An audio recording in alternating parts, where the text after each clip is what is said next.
Hi friend welcome to Namita's kitchen समस्त नमस्कार।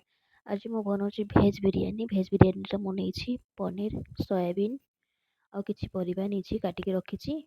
परिबारे मु नहीं कंचा लंका गाजर कैप्सिकम बीट आलू और धनिया पत्र पुदीना पत्र अल्प टिके लेंबू चिपुड़ी देली 3 चामच दही नहीं ए मसला को पेसी रखी से गुड़ा मिक्स करनबी।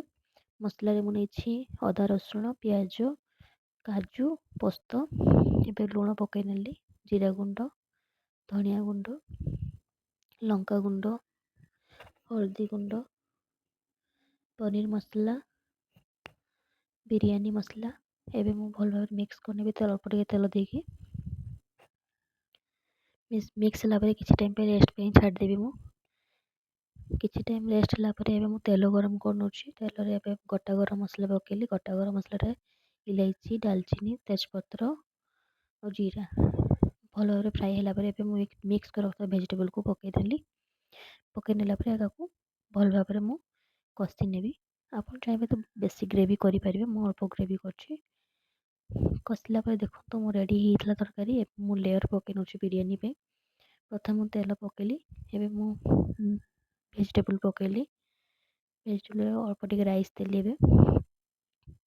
राइस देला पुदीना पत्र धनिया पत्र भजा भजा पियाज बिरयानी मसला पुणी एथरे मु भेजिटेबल देली जमती आम चिकेन बिरयानी रे लेयर करे सेमती मु लेयर करछि। कौन पे ना मु दम पकेबी आपन चाहिए तो डायरेक्ट चावल देके भी करि परिबे।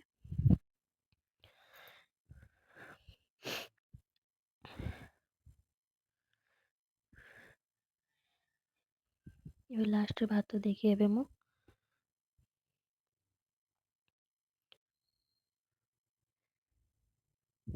भल भाव सब भात को पकई नेली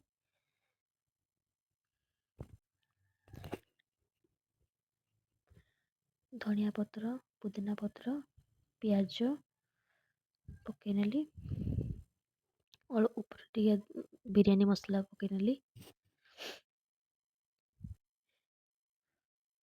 टिके बड़ा जल पकईली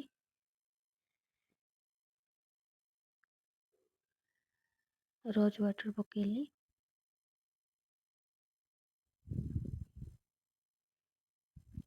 एबे मु ढांकुणी देकी अल्प टिके घी पकईली ढांकुणी देकी दम पे देदेवी।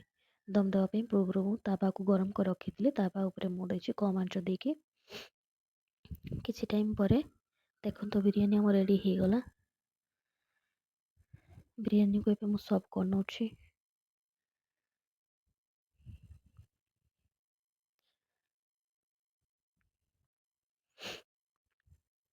वीडियोटी भल लगे please like comment and share करदेवे।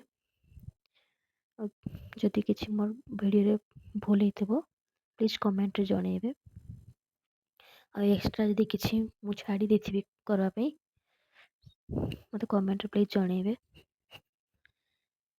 Biryani संगे मु दही रायता नहीं और पापड़ नहीं।